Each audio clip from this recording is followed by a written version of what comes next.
Shalom Bapak Ibu semua. Shalom. Apa kabar? Luar biasa.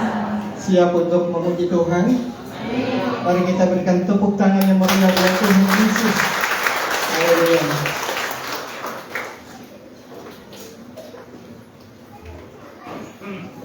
Saya akan membacakan firman Tuhan buat kita pada sore hari ini. Karena begitu besar kasih Allah akan dunia ini, sehingga Ia telah mengaruniakan anak yang tunggal, supaya setiap orang yang percaya kepadanya tidak binasa, melainkan beroleh hidup yang kekal. Kita bersyukur bahwa harusnya kita ini adalah orang-orang binasa, tetapi karena karya Tuhan, Dia mau mati rela untuk menanggung, membawa kita di dalam hidup yang kekal. Sebab tidak mudah seorang mau mati untuk orang yang benar, tetapi mungkin untuk orang yang baik ada orang yang berani mati. Akan tetapi Allah menunjukkan kasih-Nya kepada kita oleh karena Kristus telah mati untuk kita ketika kita masih berdosa. Lebih-lebih karena kita sekarang telah dibenarkan oleh darah-Nya, kita pasti akan diselamatkan dari murka Allah. Berikan tepuk tangan yang meriah untuk Tuhan Yesus. Karyanya yang sangat luar biasa yang membawa kita di dalam hidup yang kekal. Mari kita persiapkan hati kita, kita mau menyembah Dia, kita mau meninggikan namanya. Haleluya.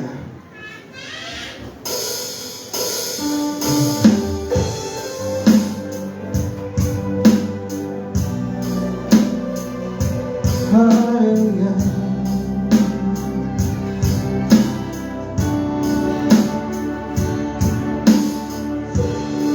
Katakan satu masuk.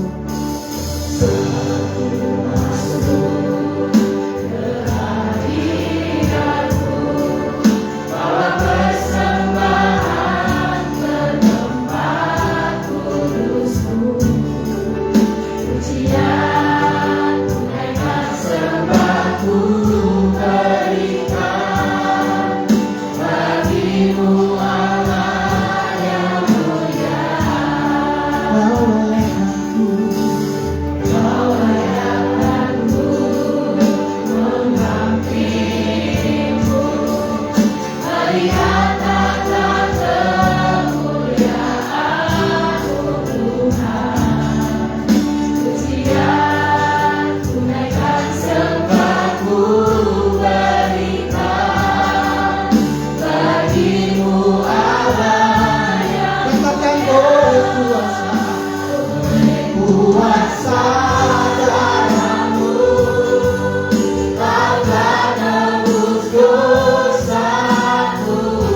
Bapa di dalam surga, saat ini kami bersama-sama dengan jemaat-Mu di tempat ini Tuhan.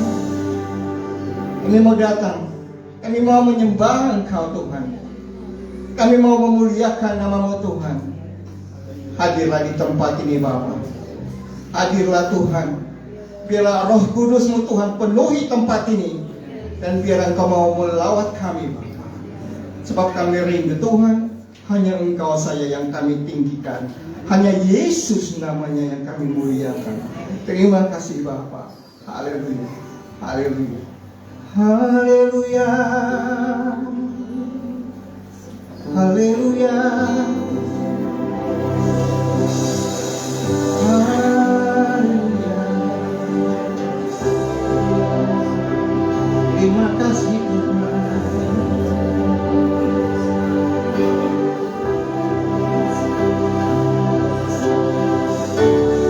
Sebab semuanya karena salib-Mu Tuhan.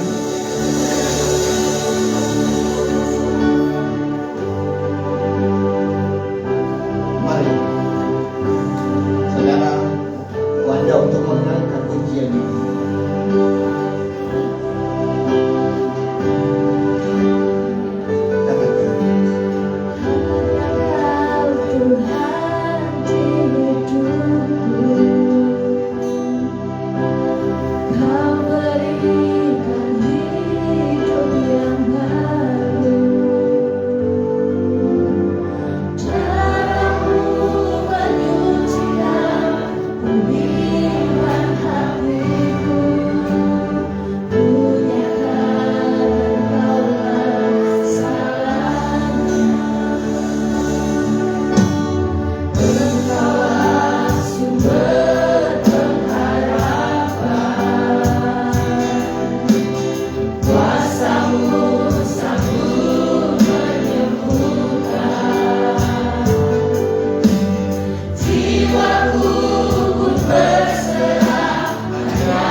Karena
Karena Engkau Tuhan, karena salibmu Tuhan.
Saudara, mari kita ungkapkan hatimu. Berterima kasihlah kepada Tuhan Yesus, karena Dia telah membawa hidup bagimu. Dia telah membawa hidup yang kekal bagi kita semua. Bersyukurlah kepada Dia, bersyukurlah kepada Tuhan Yesus, karena Dia adalah Tuhan, Dia adalah Allah, Dia yang sanggup melakukan segala perkara di dalam hidup kita. Ungkapkan syukur kita kepada Dia. Mari kita bersyukur kepada Dia, sebab Dia layak, sebab Dia layak disembah, sebab Dia layak ditinggikan. Dialah Tuhan di atas hidup kita semua. Haleluya.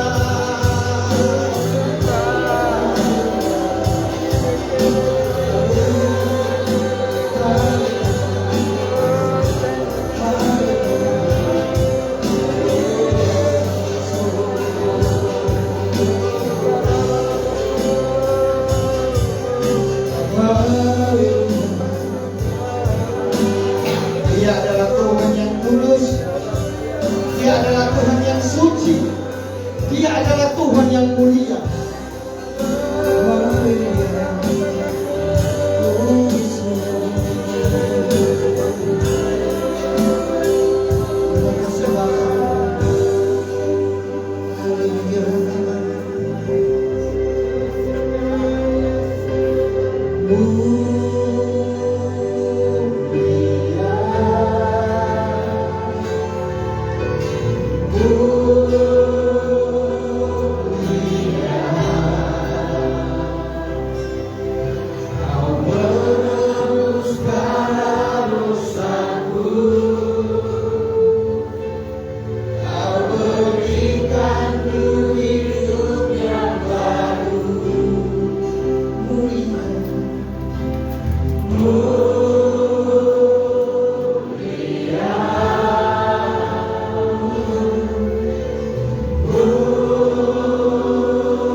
berikanku hidup yang baru.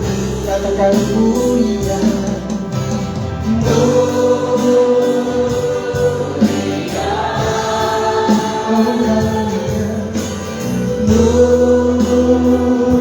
mulia.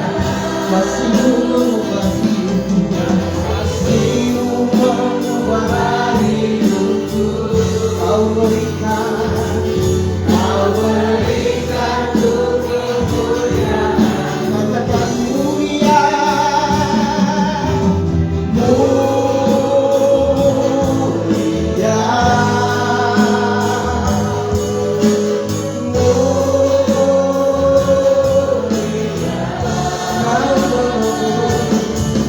Kau menebus segala dosaku. Kau berikanku hidup yang baru. Mulia, mulia,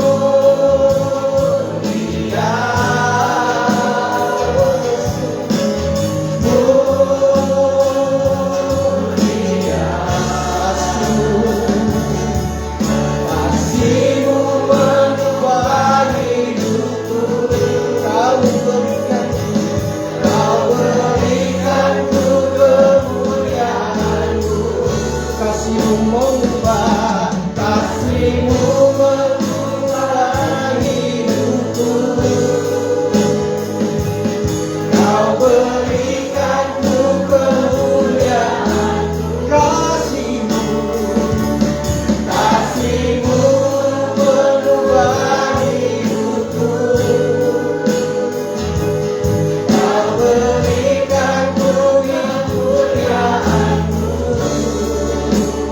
Mulia.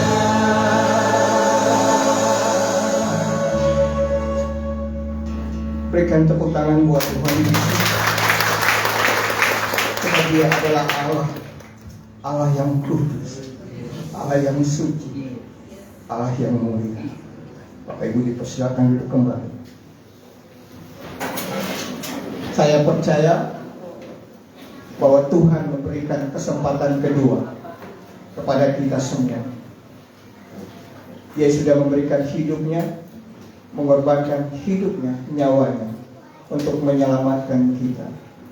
Saatnya kita juga harus bersungguh-sungguh bersama dengan Dia, karena Dia memberikan kesempatan kedua untuk kita memulai hidup yang baru bersama dengan Tuhan Yesus.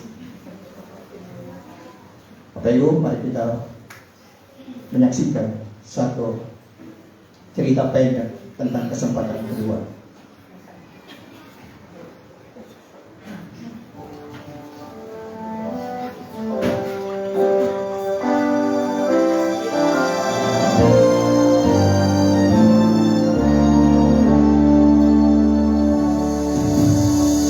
Saudara, saya adalah Maria, saudaranya Marta. Dan Lazarus yang pernah dibangkitkan oleh Tuhan Yesus itu adalah saudara saya juga. Di sini saya mau membagikan pengalaman hidup saya bersama Tuhan Yesus. Saat itu saudara, saya hilang pengharapan. Saat itu saya dikenal sebagai perempuan yang berdosa. Orang-orang mengenal saya sebagai wanita yang berdosa. Saya kehilangan arah. Saya malu. Saya tak tahu bagaimana hidup saya ke depan, saudara. Hingga suatu ketika saya mendengar kabar Yesus akan datang ke rumah Simon, paman saya, orang Farisi itu. Mendengar kabar itu saya tak mau ketinggalan.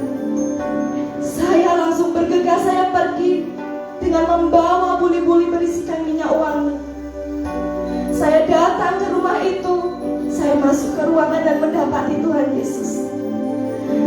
Dengan menangis, saya menghampiri Tuhan Yesus. Saya bersimpuh di dekat kaki Tuhan Yesus. Sambil menciumi kaki Tuhan Yesus, air mata saya terus mengalir begitu derasnya. Pikiran saya dan hati saya begitu sesak, penuh. Karena saya sangat berdosa. Saya mengakui dosa-dosa saya, sehingga saya tak henti-hentinya menangis di hadapan Tuhan Yesus. Saya menyeka kaki Tuhan Yesus dengan rambut saya. Saya meminyakinya dengan minyak wangi. Air mata saya tak henti-hentinya mengalir. Hingga tak ada satu kata pun yang mampu saya ucapkan di hadapan Tuhan Yesus. Saudara tahu apa yang terjadi saat itu? Tuhan Yesus berkata pada saya, dosamu telah diampuni Maria. Imanmu telah menyelamatkanmu. Jangan berbuat dosa lagi. Sungguh hati saya lega. Saya sungguh bersyukur pada Tuhan Yesus. Secara manusia, pikiran saya memikirkan dosa saya itu tak akan dapat diampuni oleh manusia, bahkan Tuhan sekalipun. Tapi luar biasa, Tuhan memberikan kasih-Nya bagi saya, nyatakan kasih-Nya bagi saya. Saya diampuni. Dan Tuhan berpesan, ini kesempatan untuk kamu. Jangan lagi berbuat dosa. Ini saya, Maria, yang sudah menerima keselamatan dari Tuhan.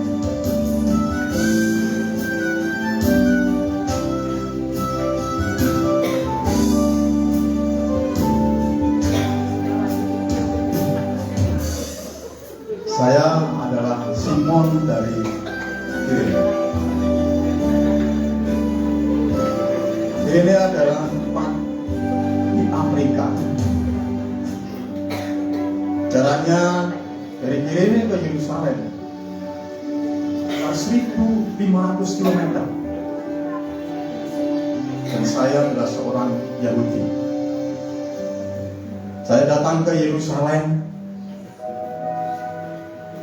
Ketika saya lihat ada kerumunan orang banyak, kemudian saya melihat orang yang penuh dengan luka. Dia sedang memikul salib. Dia memikul salib, kemudian dicambuk oleh beberapa tentara di sana. Saya yang tidak tahu apa-apa ditarik oleh tentara, kemudian saya disuruh menggantikan.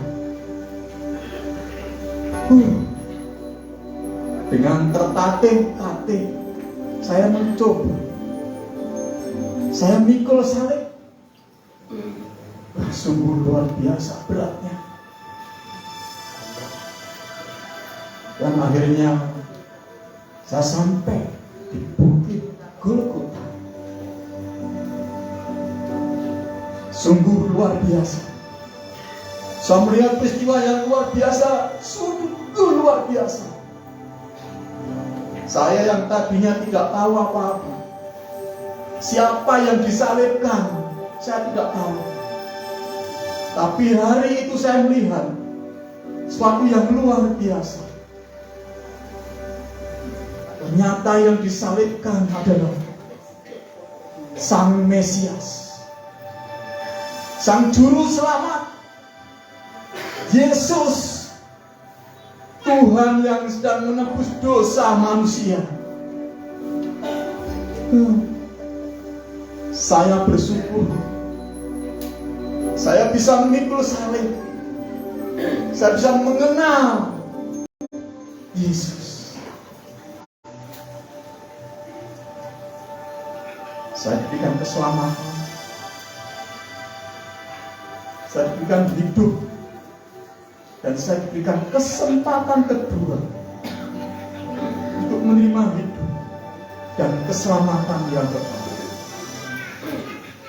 Saudara semuanya, maukah saudara semuanya memikul salib dan menerima keselamatan dari Tuhan Yesus?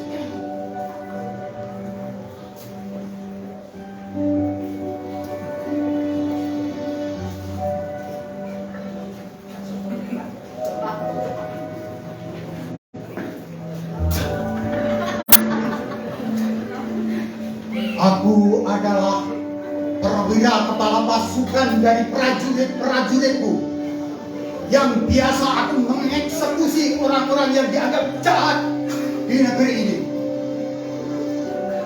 Aku juga yang menyalibkan Yesus orang Nazaret itu bersama dengan prajurit-prajuritku.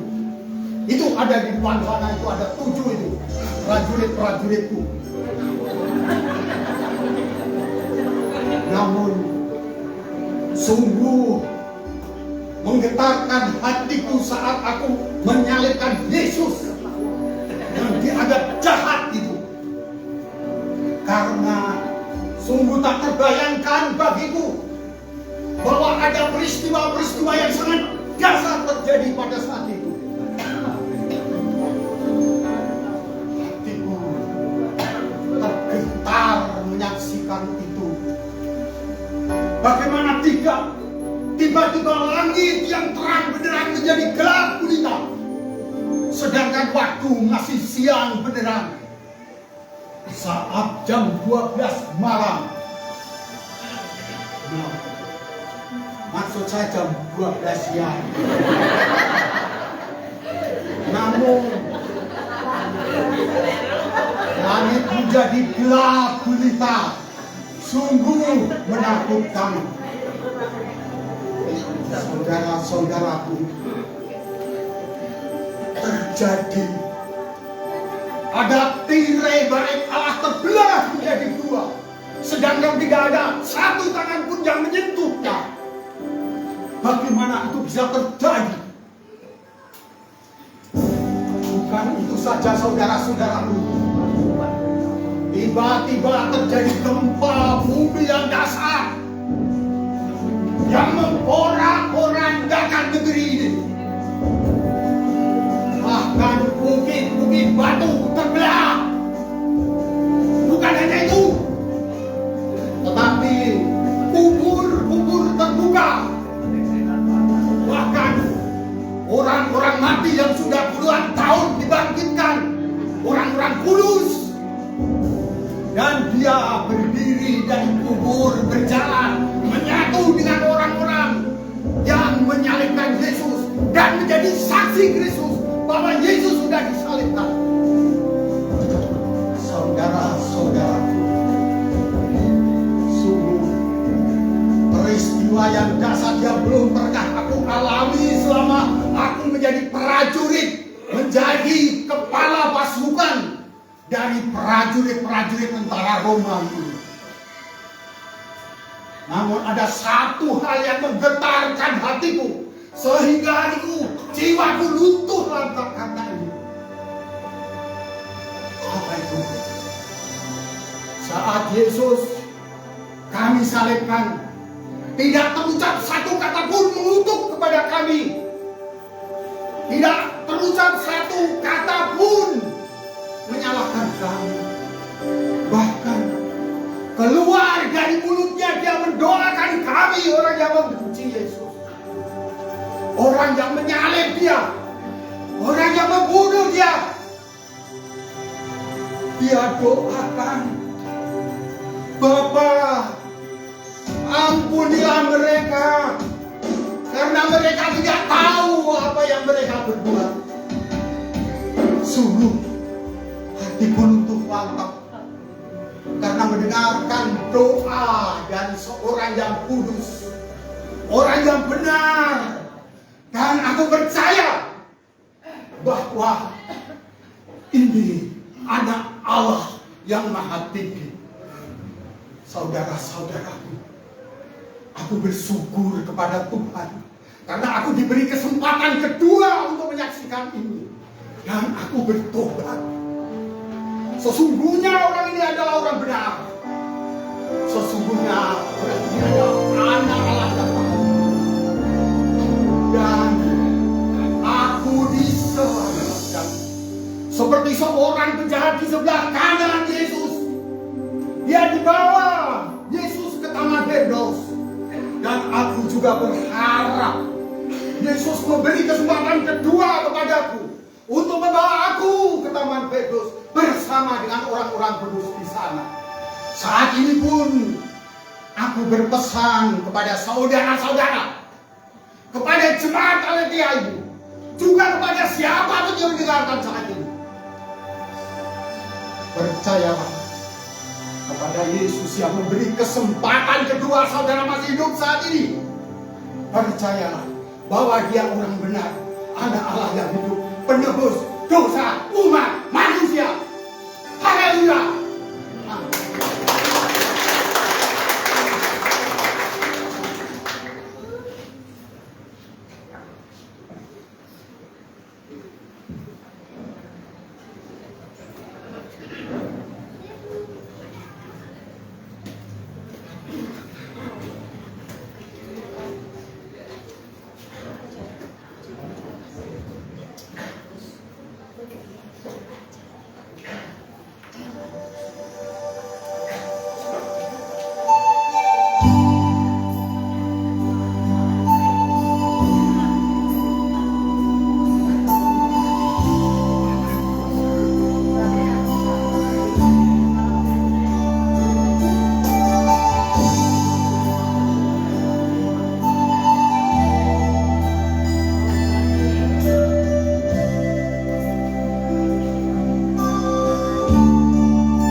Tuhan. Halo saudara, mari kita sama-sama tundukkan kepala, kita akan belajar firman Tuhan. Kami datang dan tunduk di hadapan-Mu Tuhan, oleh anugerah-Mu kami boleh ada, dan kami bersyukur hari ini kami boleh hadir di tempat ini. Terimalah pujian kami, ucapan syukur kami, penyembahan kami Tuhan menjadi persembahan yang indah di hadapan Allah. Kami mau belajar firman-Mu, urapi kami, beri kami hati yang siap kita boleh benih firman Tuhan. Urapi hamba-Mu juga Tuhan. Di dalam nama Yesus, haleluya. Amin. Puji Tuhan sekali lagi, shalom. Haleluya. Bersyukur hari ini oleh anugerah Tuhan kita juga dihadiri oleh senior dari Jogja Lantai 2. Boleh ada di tempat ini Bapak Pendeta Suryati. Beri tepuk tangannya yang luar biasa. Tahun 70-an ada lagu-lagu yang dinyanyikan di RRI maupun di TVRI. Kalau KB untuk keluarga berencana biasanya ada nyanyian juga ya. Keluarga berencana, besar maknanya gitu ya. Apalagi lagu pemilu juga ada lagunya dulu ya. Pemilihan umum telah memanggil kita. Kalau ABRI gimana dulu? Ada di sini kan? Angkatan Bersenjata Republik Indonesia siap sedia terus mempertahankan, menyelamatkan negara Republik Indonesia dari zaman-zaman dulu. Nah, kenapa saya tertarik dengan hari ini? Maka kita akan belajar di Jumat Agung hari ini bersama dengan seluruh umat Tuhan di seluruh dunia. Kita memperingati hari Jumat Agung, hari kematian Tuhan. Dan sudah setiap tahun kita pasti memperingatinya. Nah, hari ini kita akan belajar bagaimana memaknai Jumat Agung dan dengan melihat kepada 3 prajurit yang ada di dekat salib Yesus.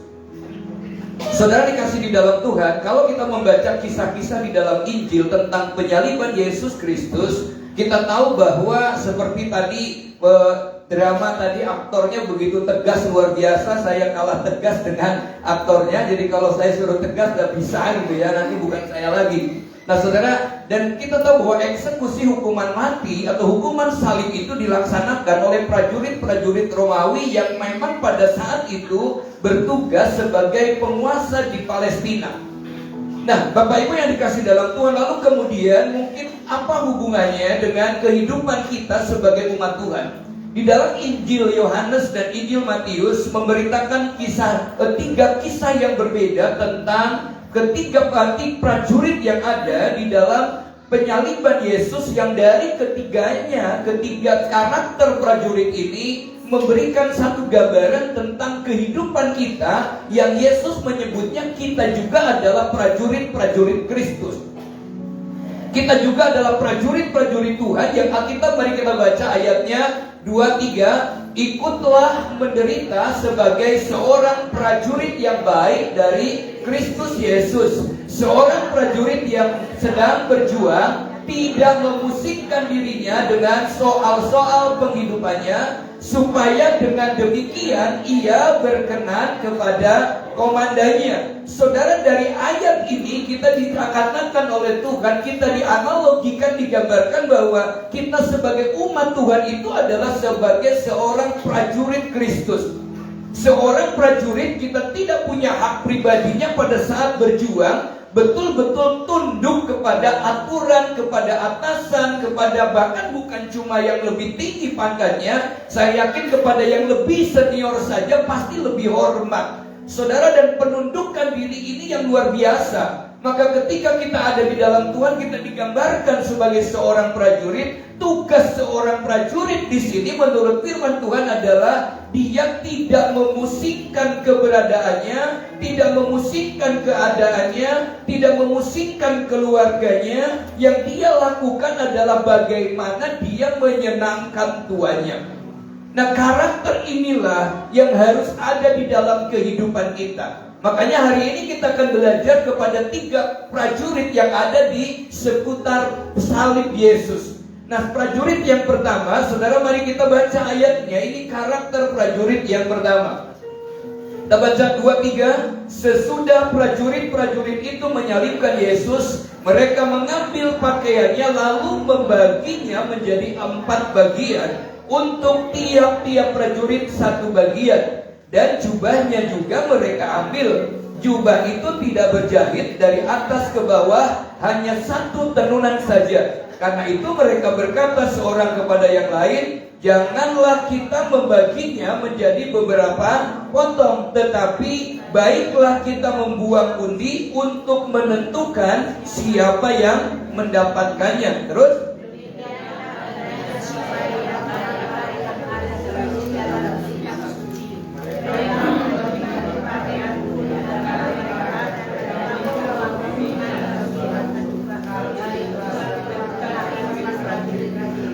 saya sangat tertarik, hal itu telah dilakukan prajurit-prajurit itu untuk menggenapi firman-Nya. Saudara, setiap apa yang ada terjadi di dalam Yesus, di seputar Yesus, dan apa yang terjadi di dalam perjalanan kehidupan yang dicatat di dalam Alkitab, tidak ada satupun yang kebetulan. Kalau kita belajar kenapa kok dilalah pada saat Maria mau melahirkan, mereka harus pergi ke Betlehem. Ternyata kata firman Tuhan supaya genaplah firman yang disampaikan Allah kepada Nabi Mika. Ketika kemudian mereka ada di Yerusalem dan mereka harus pergi ke Mesir, mereka dipanggil dari Mesir pulang, ternyata itu juga bukan kebetulan, supaya genaplah firman yang disampaikan oleh para nabi bahwa Yesus akan dipanggil dari Mesir. Ketika Yusuf hendak kembali ke Yerusalem, dilalah kersani Allah, penguasa Yerusalem jahat, maka kemudian Yesus dibawa ke Galilea, ke Nazaret, bukan satu tanpa tujuan, tetapi supaya genaplah firman bahwa dia akan disebut orang Nazaret. Demikian juga ketika di sekitar Yesus ada dua salib lagi yang mendampingi. Bukan satu kebetulan dua salib itu ada sehingga jumlahnya menjadi 3. Ada salib Yesus di tengah, ada salib yang di sebelah kanannya, ada salib yang di sebelah kirinya. Kiri kanan semua menolak Yesus, menyangkal Yesus, mengolok-olok Yesus. Tetapi yang satu dia berkata, dia hari ini juga bersama-sama dengan Yesus di dalam Firdaus. Tidak ada kesempatan untuk berbuat baik, tetapi karena dia mau membuka hati kepada Tuhan, ada kesempatan untuk menikmati pengampunan dari Allah. Jadi semua tidak ada yang kebetulan. Termasuk kalau kita belajar dari prajurit-prajurit yang ada, pasti juga tidak ada yang kebetulan. Saudara, 4 prajurit yang ada begitu dekat, saudara. 4 prajurit itu begitu dekat dengan Yesus, begitu dekat dengan penyaliban Yesus. Di sepanjang jalan Via Dolorosa mereka ada di sana. Mereka hadir di sana. Mereka tahu bahwa itu adalah juru selamat dunia. Tetapi saudara perhatikan, mereka sama sekali tidak mengerti hal ini. Mereka sudah bersama-sama bersama dengan Yesus, melihat dengan mata kepala sendiri, tetapi mereka tidak bisa menikmati anugerah Tuhan, tidak bisa menikmati kebaikan Tuhan. Ini gambaran dari bagaimana kehidupan banyak orang yang sudah ikut Yesus, tetapi tidak bisa menikmati Tuhan, tidak bisa menikmati kuasa Allah, bahkan tidak bisa menikmati kehadiran Tuhan di dalam kehidupannya. Mengapa? Karena keempat prajurit ini ternyata matanya hanya tertuju kepada hal-hal yang materi saja, tertuju kepada hal-hal yang kecil, saudara. Yesus itu disalibkan, Yesus punya pakaiannya, dan ketika dibuka pakaiannya ada beberapa potong pakaian. Lalu mereka membagi-bagikan itu ke dalam 4 kelompok. Saudara bayangkan, apakah dia tidak punya penghasilan lebih dari Yesus? Apakah dia tidak punya keberhebatan lebih dari Yesus? Wong Yesus itu tidak punya pekerjaan kok. Yesus katakan serigala ada liangnya, burung ada sarangnya, anak manusia gak ada tempat untuk meletakkan kepalanya. Ini kok kebangetan, baju Yesus saja sampai dibagi menjadi 4. Itulah makanya jangan heran begitu selama mereka bersama dengan Tuhan, dalam benak pikirannya selalu katakan, ini dapat, ini bagianku, bagianku, bagianku. Lalu ketika kemudian mendapatkan jubahnya, gak mungkin dibagi 4. Mereka mengundi jubahnya itu. Saudara perhatikan di sini, kalau kita melihat bahwa 4 prajurit Romawi ini sebenarnya mewakili jutaan umat manusia yang sudah berulang kali menikmati hari Jumat Agung, yang sudah berulang kali menikmati kebaikan Tuhan, tetapi dia tidak pernah bisa membuka hati untuk menerima kebaikan Tuhan di dalam hidupnya, karena selalu selalu ada motivasi dalam pengiringan kepada Tuhan. Aku mau dapat apa ya kalau setia kepada Tuhan? Aku mau dapat apa ya kalau kita melakukan segala sesuatu? Padahal kalau Yesus belajar mengajarkan kepada kita, Dia katakan apa saja yang kamu perbuat, perbuatlah seolah-olah untuk Tuhan dan bukan untuk manusia. Yesus menetapkan standar yang hebat bagi umat Tuhan yang setia kepada Dia. Kalau pencuri datang untuk mencuri, membunuh dan membinasakan, tetapi Yesus datang supaya kita memiliki hidup dan memilikinya di dalam segala kelimpahan. Tuhan menetapkan masa depan yang penuh dengan pengharapan. Hanya untuk sampai ke masa depan itu kan membutuhkan proses dalam hidupnya, membutuhkan perjuangan di dalam hidupnya. Dan orang kalau bekerja, kalau melakukan apa-apapun juga hanya berfokus kepada hasil, maka orang-orang yang demikian adalah orang-orang yang dengan mudah cepat kecewa. Kenapa kadang-kadang yang kita usahakan tidak sama dengan yang kita dapatkan, sehingga akhirnya kita menyalahkan Tuhan, menyalahkan sesama, menyalahkan orang lain. Ini gambaran dari orang-orang yang dekat dengan Tuhan seolah-olah, tetapi ternyata dia tidak menikmati Tuhan karena selalu berhitung dengan kata apa yang bisa saya dapatkan dari Tuhan. Jangankan dari Tuhan. Kata pemimpin Amerika mengatakan, jangan tanyakan apa yang negaramu berikan kepadamu, tapi tanyakan apa yang kita bisa berikan kepada negara kita. Berapa banyak orang yang protes terhadap, tidak nyaman terhadap negeri ini, terhadap pemimpin-pemimpin kita. Tidak bisa menghormati pemimpin. Kenapa? Karena selalu berfokus kepada diri sendiri, apa yang didapatkan. Padahal pemimpin kita tidak hanya memikirkan kita, tetapi memikirkan seluruh bangsa ini yang jauh ke depan. Satu contoh, banyak orang protes, kenapa sih mau pindah ke IKN? Kok jauh banget gitu ya? Orang berpikir untuk apa? Dari segi ekonomi saja saudara, selama ini ketika Jakarta membuka saham, maka selalu akan ketinggalan dengan Malaysia dan Singapura. Kenapa? Karena mereka waktunya sama, wilayah tengah. Sementara Indonesia wilayah barat. Jamnya telat 1 jam. Maka ketika pindah mau ke Penajam Utara, maka dengan Malaysia, dengan Singapura, kita 1/4 jam lebih dulu. Jadi pemerintah tuh udah mau mikir jauh. Kalau ekonominya baik, maka bangsa ini baik. Kenapa kita tidak bisa menikmatinya? Karena orientasinya apa yang saya dapat. Demikian juga dengan Tuhan. Demikian juga dengan kesetiaan kita kepada Tuhan. Saudara bayangkan 4 prajurit itu bersama dengan Tuhan. Mengapa mereka tidak bisa menikmatinya? Karena mereka selalu saja mencari keuntungan di dalam kesempitan orang lain. Saudara, bahkan kita belajar banyak hal kenapa kita tidak bisa diberkati, kita tidak bisa menikmati Tuhan dalam hidup kita. Jangan-jangan kita menghadapi seperti ini. Nah, saudara, dikasih dalam contoh di dalam firman Tuhan, jelas sekali orang yang mencari keuntungan di dalam penderitaan orang ini. Ada orang menderita, bukannya kita tolong, tapi bagaimana kita mendapatkan dari penderitaan orang itu. Iya. Ketika ada orang yang jatuh, bukannya dibangkitkan, malah justru bagaimana dia naik ke atas dengan menjatuhkan orang lain. Maka saya pesan kepada kita semua, jadilah hebat tanpa harus menjatuhkan orang lain. Saudara perhatikan, kita mau belajar di sini. Gehazi ini kurang apa? Dia sudah bersama-sama dengan Elisa sekian lamanya. Masa dia kalah dengan budaknya Naaman? Budaknya Naaman itu jauh dari Yerusalem, jauh dari Israel. Tapi dia sangat percaya kepada nabi yang Allah kirim di Israel. Maka ketika Naaman tidak bisa sembuh sakitnya, dia bilang di Israel ada nabi. Lalu kemudian mereka meminta supaya Naaman pergi. Waktu sampai kepada Elisa, Elisa memberikan saran kepada Naaman bahwa syarat untuk bisa sembuh itu adalah dengan menenggelamkan diri ke sungai Yordan sebanyak 7 kali. Naaman awalnya berpikir dengan logika, tidak mungkinlah sungai di Yordan lebih jelek daripada sungai di negerinya. Tapi karena bawahannya mengatakan lakukan saja. 1 kali, 2 kali, 3 kali, dan sampai yang ke-7 akhirnya dia bisa sembuh. Sebagai orang yang dianggap tidak kenal Tuhan, ternyata Naaman tahu berterima kasih. Hari-hari ini banyak orang, ada orang yang tahu berterima kasih, tetapi ada orang yang juga hanya bisa terima bersih. Ya. Tidak mau berterima kasih tapi hanya bisa terima bersih saja. Saudara perhatikan, berapa banyak orang yang sudah ditolong tapi kemudian kita kadang seperti memelihara ular lalu mencolot dari belakang.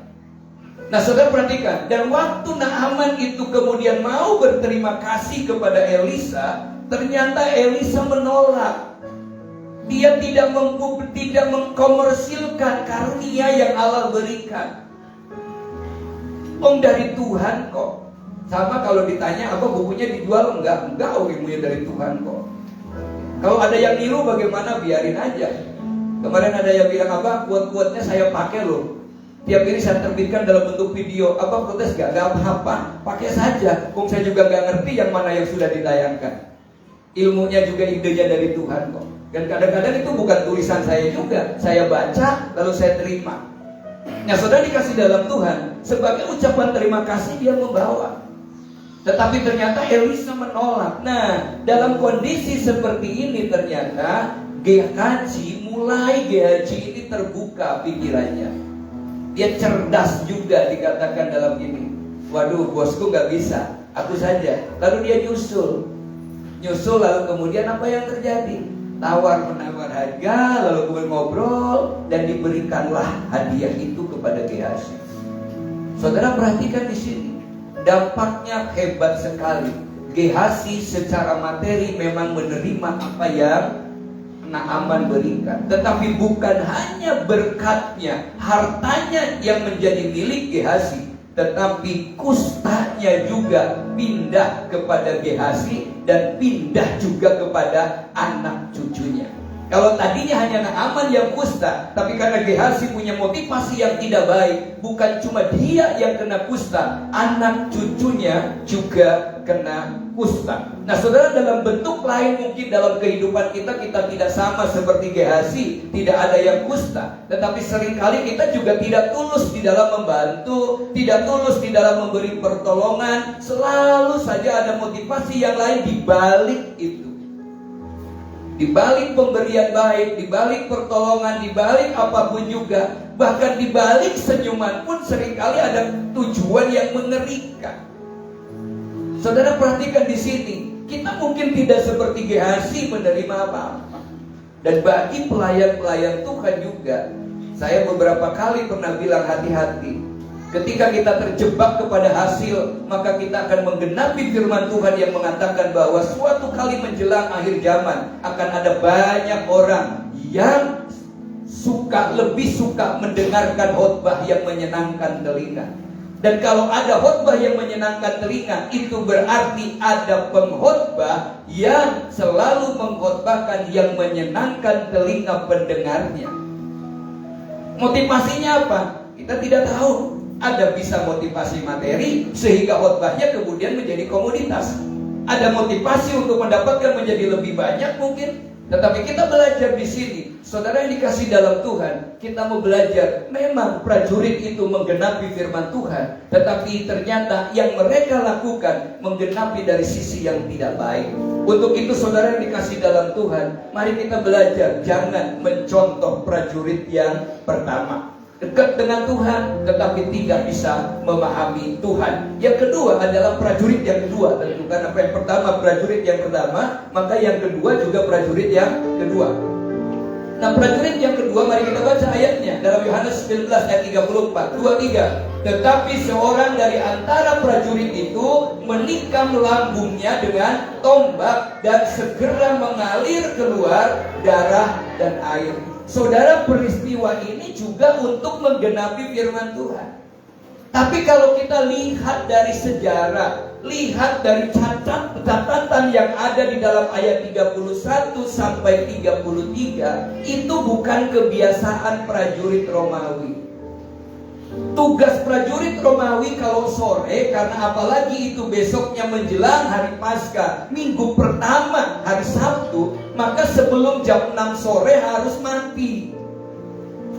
Yang digantung itu harus sudah mati. Makanya mereka berkeliling untuk apa? Untuk mengecek apakah yang disalibkan itu sudah mati atau tidak. Dan kalau mereka belum mati, maka prajurit itu punya tugas untuk mematahkan kaki daripada yang disalib itu. Tujuannya apa? Supaya cepat mati. Tetapi ternyata waktu itu Yesus itu sudah mati. Mengapa? Karena Yesus mati bukan karena disalib itu sebenarnya. Setelah Yesus berkata tetelestai, sudah selesai, maka Yesus bilang ke bapak-bapaknya, ke dalam tanganmu kuserahkan nyawaku. Lalu Yesus mati.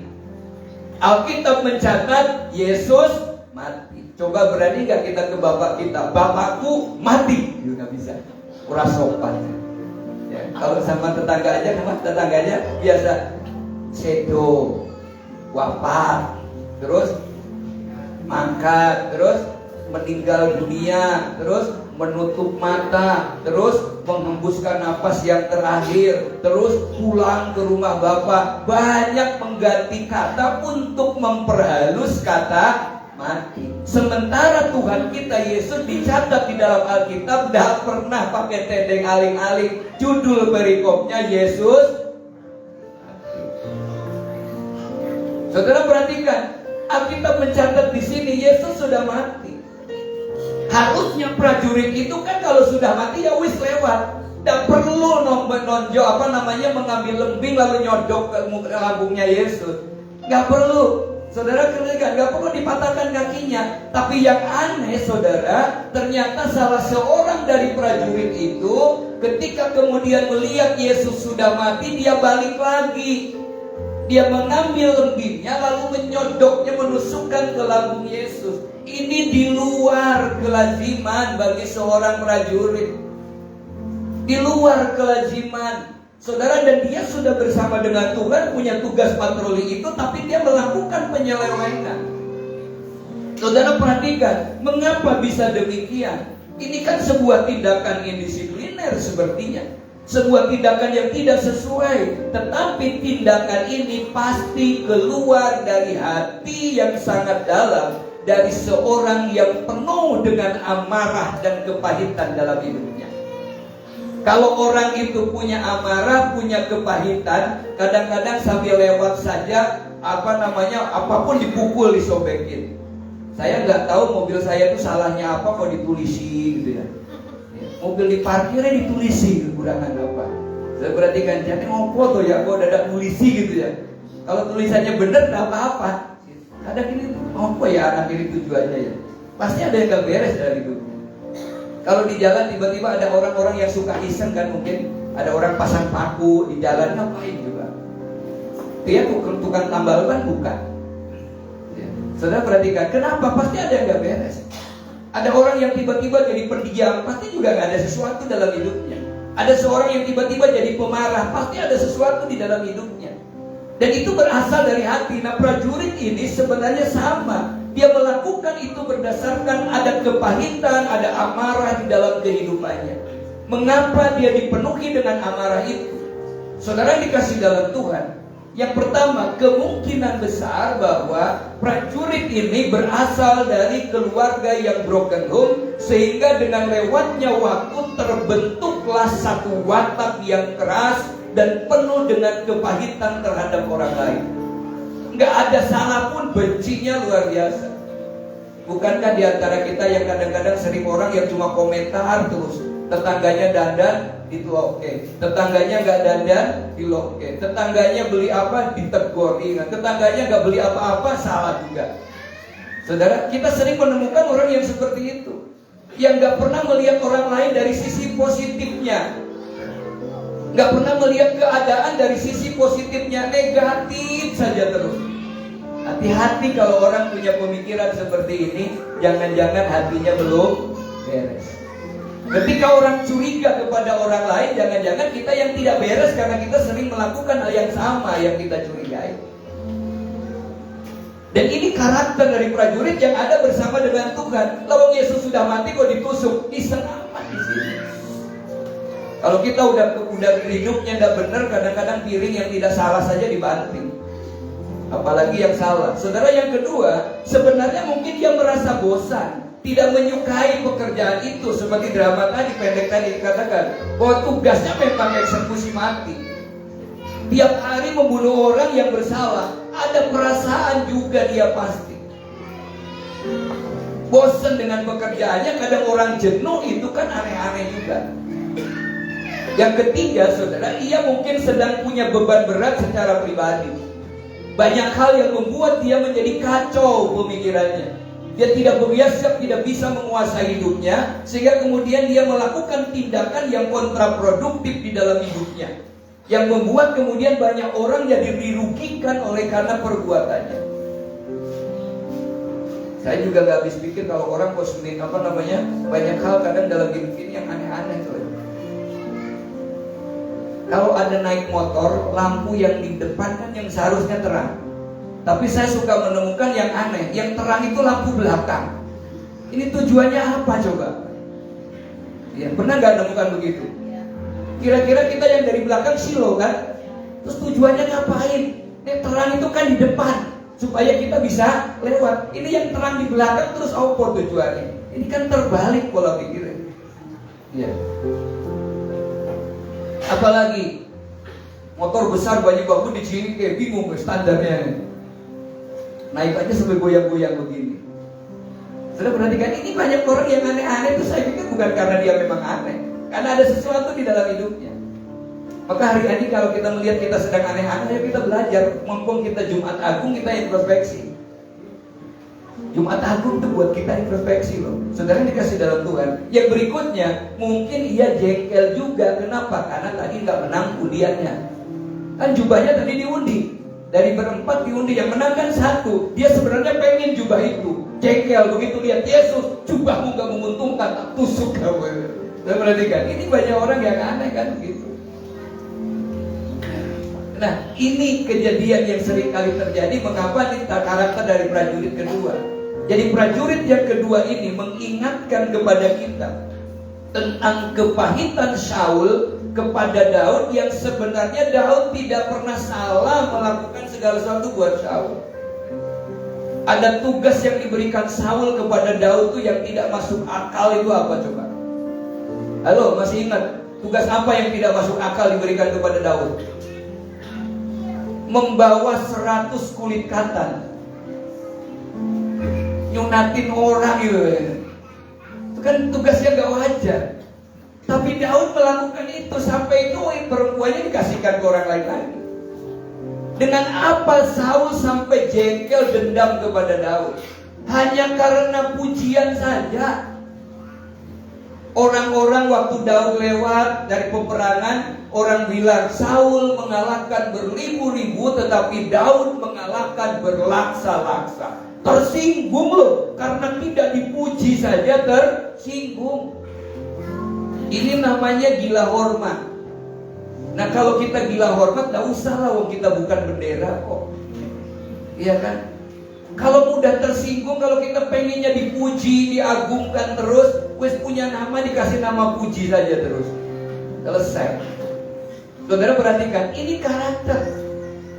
Apa salahnya Daud dia memenangkan begitu? Menangkan Daud itu berperang untuk Saul, tapi karena pujian aja Saul menjadi tersinggung. Dan sejak saat itulah Daud kemudian dibenci Saul. Saul sampai melempar lembing sebanyak 2 kali kepada Daud, tetapi Tuhan menyelamatkan Daud. Dan itu dari kebencian itu, dari rasa iri itu muncul akar pahit dalam kehidupan Saul, sehingga kekejaman Saul terus kemanapun ingin membunuh Daud.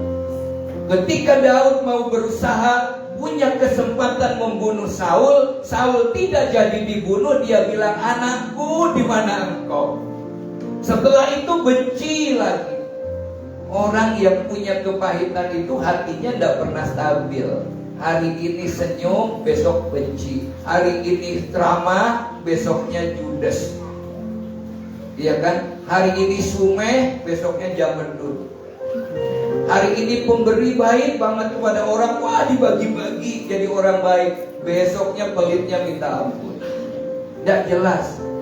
Ini tipe prajurit yang kedua, saudara. Mari kita belajar dalam nasihat ini. Kalau kita baca Ibrani 12 menyebutkan, jangan sekali-kali kita menyimpan akar pahit kebencian sehingga tumbuh akar pahit dalam hati kita, itu bukan membahayakan orang lain yang kita benci sebenarnya, tetapi membahayakan kita yang membenci orang lain. Sebab yang kita benci itu bisa saja cuek, tapi kita yang membenci, kita sakit. Orang lain tertawa, kita sedih di rumah. Orang lain happy, kita stres di rumah. Yang rugikan kita.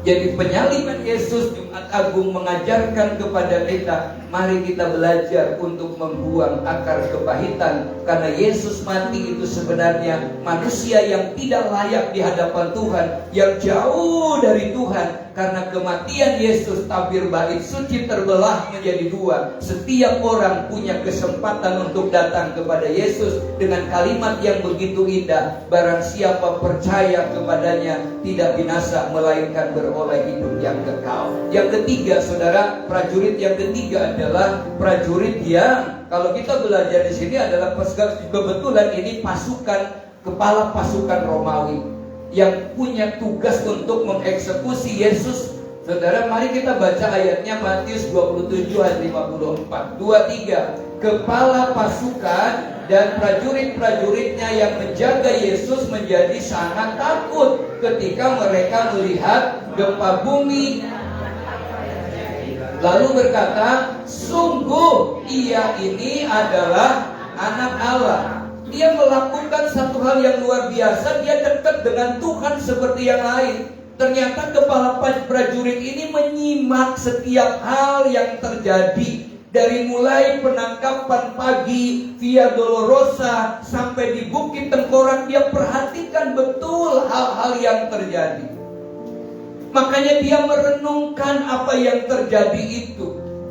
Lalu dia keluar dari mulutnya satu pengakuan yang indah. Sungguh ia ini adalah anak Allah. Peristiwa Jumat Agung seharusnya memberikan kepada kita satu motivasi kepada kita untuk semakin kagum dan bangga kepada Yesus, semakin bangga kepada Tuhan, semakin rindu untuk bersekutu dengan Allah, semakin bersyukur kepada Tuhan, karena sungguh Dia itu adalah anak Allah yang hidup, yang sudah menebus dosa-dosa kita. Saudara, kepala pasukan Romawi ini menjadi saksi mata dari setiap peristiwa yang terjadi pada saat itu. Dia melihat betul bagaimana secara tiba-tiba kegelapan menudungi bumi. Dan pada saat itu Yesus berteriak, Eli, Eli lama sabachthani.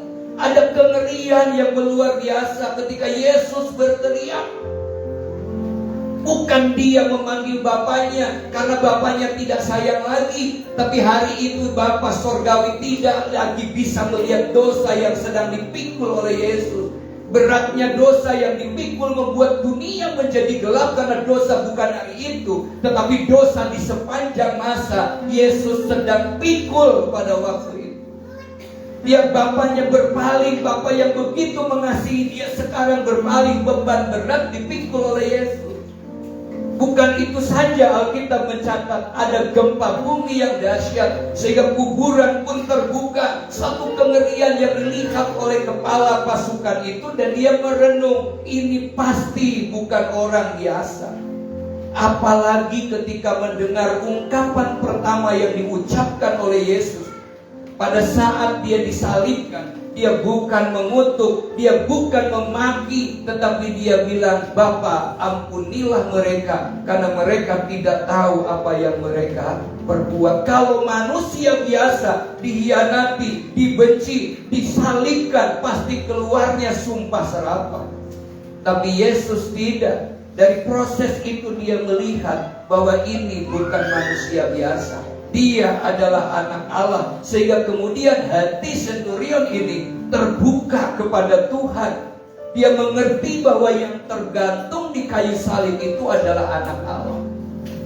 Mereka baru seketika menyaksikan, sudah terbuka hatinya bahwa Yesus anak Allah. Bagaimana dengan kita yang sudah sekian lama ikut Tuhan? Apakah kita juga semakin kagum kepada Tuhan? Apakah kita semakin rindu mendekat kepada Tuhan? Saudara, centurion Romawi ini mewakili jutaan umat manusia. pada hari Jumat Agung yang datang kepada Tuhan, beribadah untuk memperingati Jumat Agung ini. Mengapa kita datang beribadah? Mengapa kita datang merayakan Jumat Agung? Karena kita sadar, saudara, peristiwa kayu salib itu bukan peristiwa biasa, tetapi di kayu salib itulah yang pertama Yesus berkata, tetelestai, sudah selesai. Apa yang sudah selesai kerjakan oleh Yesus. Kemarin juga sudah saya katakan dalam teologi kenosis, ketika Allah mengosongkan diri datang ke dunia, memang dia harus disalibkan. Tapi begitu taat sampai di kayu salib, Alkitab mencatat dia diberikan nama di atas segala nama. Saudara, Yesus sudah selesai mengerjakannya, bahwa manusia yang percaya kepada Tuhan tidak lagi binasa. Yesus sudah menyelesaikan sebagai anak domba Allah yang akan mengangkut dosa dunia. Sehingga untuk bisa keselamatan sampai di sorga, manusia tidak harus bekerja, tapi cukup menerima Yesus sebagai Tuhan, dan dia pasti menerima keselamatan. Apakah hidupnya akan diubahkan? Peristiwa salib, Yesus yang hidup itulah yang akan mampu mengubahkan hidup kita. Seperti kepala prajurit Romawi yang akhirnya dengan sendirinya terbuka, oh dia ini anak Allah yang hidup. Jadi kalau kita mau bertobat, dipaksa orang lain pun sulit untuk bertobat. Tapi kalau kita membuka hati bagi Tuhan, maka Yesus yang akan mengubah kehidupan kita. Makanya firman Tuhan mengatakan, kalau engkau menerima Yesus sebagai Tuhan, dan engkau akan menerima kuasa kalau Roh Kudus turun ke atasmu, dan kamu akan menjadi saksiku. Jadi untuk menjadi saksi adalah ketika Yesus, Roh Kudus hadir. Tapi Roh Kudus bisa hadir dalam kita kalau kuasa darah Yesus sudah membebat hati dan pikiran kita. Saudara, selesai apa? Selesai jalan menuju manusia dari dunia ke sorga. Itulah makanya orang Kristen tidak pernah takut menghadapi kematian. Sebab kematian berarti rumahnya sudah jadi. Kematian tidak kemana perginya, kita tahu. Saudara, kenapa bisa demikian? Karena Yesus sendiri yang mengatakan, akulah jalan dan kebenaran dan hidup. Tidak ada seorang pun yang sampai kepada Bapa kalau tidak melalui aku. Saudara, itulah berikutnya kalau kita belajar bahwa Yesus menggenapi. Ketika Yohanes Pembaptis mengatakan, lihat anak domba Allah yang akan mengampuni dosa dunia. Dan dalam belajar kitab Daniel, sejak Yesus mati di kayu salib itulah tidak pernah ada lagi korban-korban yang diberikan secara bentuk hewan. Nah saudara, Tuhan juga menggenapi. Minggu yang lalu kita sudah belajar ada 12 berkat yang besar di dalam Yohanes 3 ayat yang ke-16. Kenapa? Karena ayat ini disebut dengan intisari Alkitab, intisari berita Alkitab yang memberikan jaminan yang hebat, dan itu dibuktikan, itu digenapi ketika Yesus mati di kayu salib. Jadi peristiwa kita hari ini memperingati hari kematian Tuhan, berarti bahwa salib merupakan bukti yang jelas sekali mengenai kasih Bapa kepada umat manusia. Sehingga dengan kata lain, di kayu salib itulah Bapa, ketika Yesus berkata tetelestai, menyerahkan nyawanya kepada Bapaknya. Bapa berkata kepada kita, Bapa berkata kepada dunia. Ayo kita baca sama-sama. 2, 3, I love you. Tuhan berkata, aku sangat mengasihimu, aku sangat mencintaimu, dan inilah bukti kasihku kepadamu, anakku mati di kayu salib. Kita mau bersyukur kepada Tuhan, kita mau datang dan kita mau menikmati tubuh dan darah Yesus. Kami datang dan tunduk di hadapan Tuhan, bersyukur buat firman yang sederhana yang boleh kami dengar hari ini. Biarlah kami bukan hanya mendengar, tapi kami melakukan firman. Haleluya Yesus. Dan kalau sebentar kami menikmati tubuh dan darah, urapi kami dan layakkan kami Tuhan, supaya apa yang kami nikmati hari ini betul-betul memberikan kekuatan yang baru untuk kami melangkah di hari-hari yang akan datang. Urapi hamba-Mu yang ambil bagian di dalam pelayanan, dalam nama Yesus. Mari saya mengundang Tuhan yang masuk hadir, kita bersama-sama.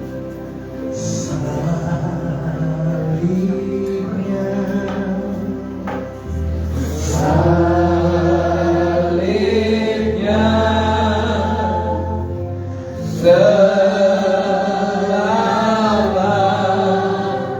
mulia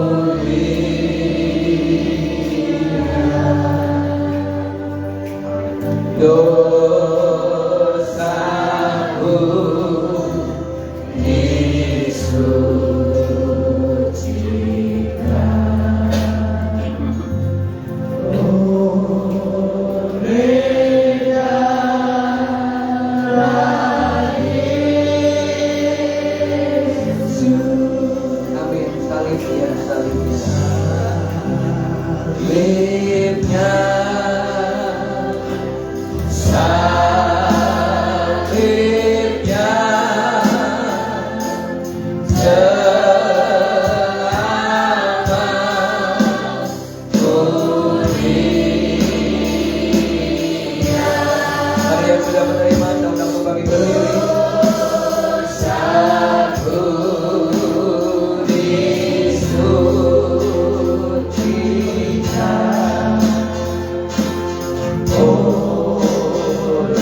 dosaku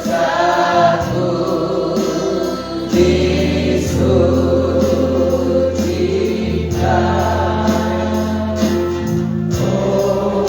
oleh darah Yesus.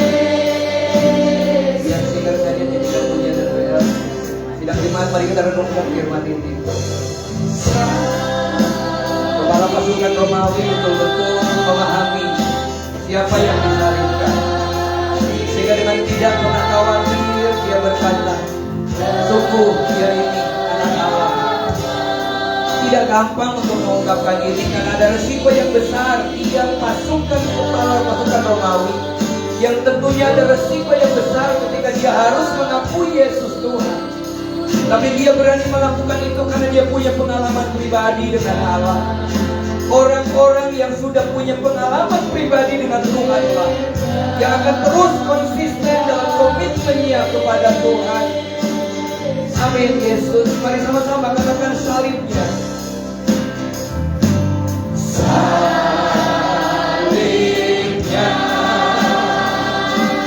salibnya,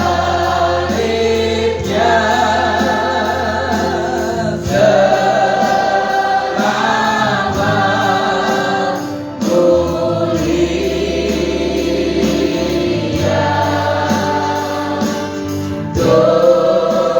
mulia dosaku. Amin Tuhan.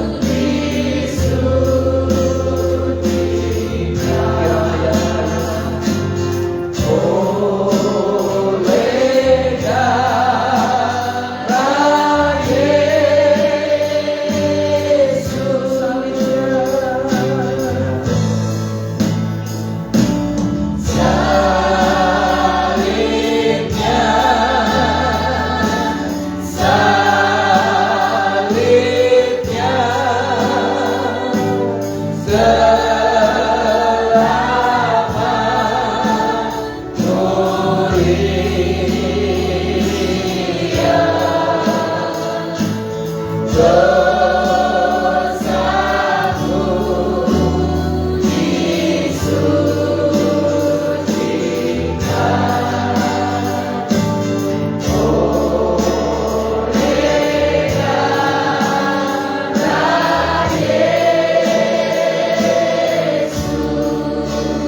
Mari angkat roti ini lebih tinggi dari kepala kita. Roti ini adalah lambang dari tubuh Yesus yang dipecahkan untuk kita. Yesus sudah tergantung di kayu salib, tapi cabik-cabik oleh cambukan. Dia melakukan itu untuk kita. Makanya Tuhan bilang, kalau kau tinggal di dalam aku dan firman-Ku tinggal di dalam kamu, ada hal yang besar yang Tuhan janjikan bagi kita semua. Terima kasih Tuhan. Dengar firman Tuhan. Sebab apa yang telah kuteruskan kepadamu telah kuterima dari Tuhan, yaitu bahwa Tuhan Yesus pada malam waktu Ia diserahkan mengambil roti, dan sesudah itu Ia mengucap syukur atasnya. Ia memecah-mecahkannya dan berkata, inilah tubuhku yang diserahkan bagi kamu. Perbuatlah ini menjadi peringatan akan aku. Nikmati bersama dalam nama Yesus.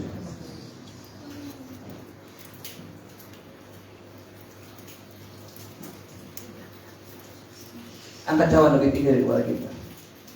Cawan ini berisi anggur, lambang dari darah Yesus yang ditumpahkan. Darah yang sanggup mengubah hati kita. Karena darah yang sanggup membebat kehidupan kita. Darah yang menyucikan, mengampuni kita. Bahkan darah yang sanggup menyembuhkan sakit penyakit kita. Darah yang melindungi kita. Terima kasih buat darah-Mu Tuhan. Terima kasih buat pengorbanan. Terima kasih buat bilur-bilur. Demikian juga Ia mengambil cawan sudah makan lalu berkata, cawan ini adalah perjanjian baru yang dimeteraikan oleh darahku. Perbuatlah ini setiap kali kamu minumnya, menjadi peringatan akan aku. Nikmati bersama dalam nama Yesus. Haleluya. Haleluya Tuhan. Haleluya. Kami bersyukur kepadamu Tuhan. Mari bersyukur saudara. Terima kasih Tuhan. Haleluya. Haleluya.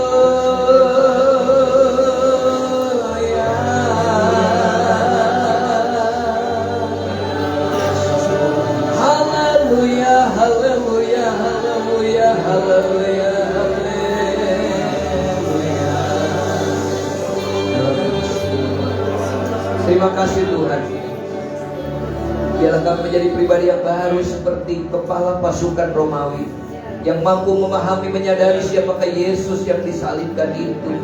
Dan biarlah kami menjadi terus semakin setia, karena kami punya pengalaman pribadi dengan Allah. Tubuh dan darah-Mu adalah pembaharuan persekutuan kami dengan Engkau, dan pembersekutuan kami dengan sesama, yang membuat kami siap melangkah maju bersama dengan Tuhan. Terima kasih Tuhan, di dalam nama Yesus. Haleluya. Amin. Puji Tuhan, silakan duduk saudara kasih dalam Tuhan. Ada beberapa pengumuman. Yang pertama, nanti mungkin yang pulang mau membawa roti perjamuan. Untuk yang tidak hadir di rumah ada bisa. Yang kedua, doakan untuk Paskah anak-anak nanti tanggal 16 bulan April ini.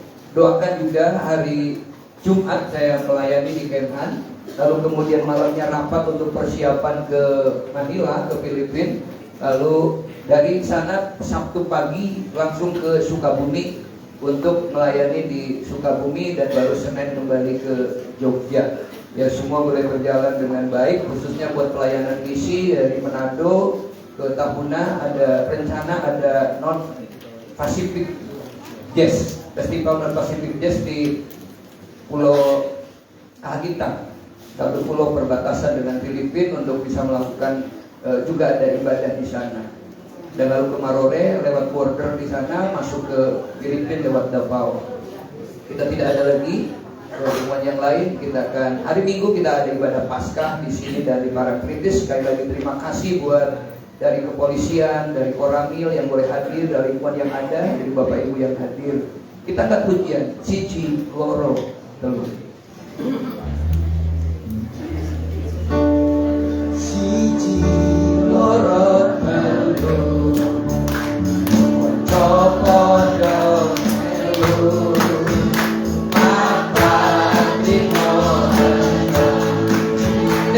Gusti Yosef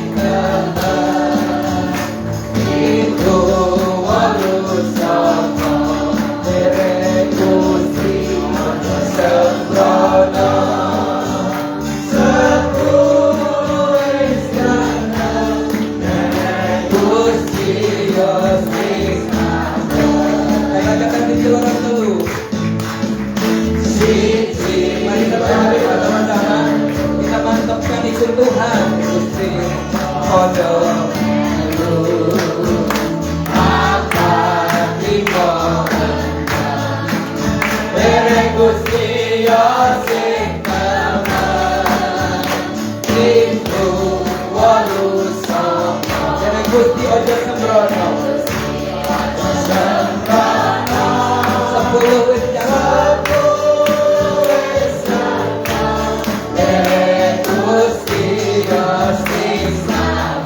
Apa iyo? Apa iyo? Apa tenang iyo?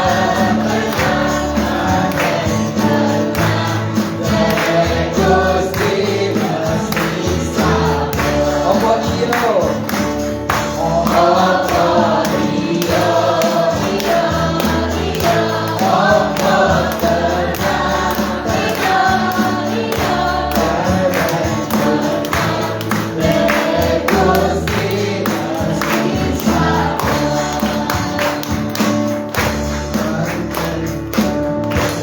Bersyukur kepadamu oleh anugerah-Mu kami boleh menyelesaikan ibadah sebentar, kami pulang dan kami menikmati perjamuan kasih hari ini bersamaan dengan saudara-saudara kami berbuka puasa. Berkati saudara kami yang berbuka hari ini, biarlah puasa mereka juga berkenan kepada Tuhan. Berkati kami semua yang juga kami mau menikmatinya. Terimalah persembahan kami menjadi persembahan yang indah dan berbau harum di hadapan Allah. Kami mengucap syukur kepadamu Tuhan, dan kami siap untuk diberkati Tuhan. Angkat tangan kita bersama-sama. Tuhan memberkati engkau dan melindungi engkau. Tuhan menyinari engkau dengan wajahnya dan beri engkau kasih karunia. Tuhan menghadapkan wajahnya kepadamu dan memberi engkau damai sejahtera. Mulai sore ini sampai Maranatha, Tuhan Yesus datang yang kedua kali. Yang percaya dan diberkati Tuhan, sama-sama katakan amin. Aku punya Tuhan yang besar. Aku punya Tuhan yang besar.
hadir mungkin bisa mau memisahkan diri atau mau bergabung bersama-sama, kita ada tempat di ruang sebelah, rumah sebelah bisa dipakai. Tapi kalau mau bergabung, mari kita sama-sama menikmati kebersamaan. Yang ada boleh dimakan, yang tidak ada tidak usah. Tuhan berkati.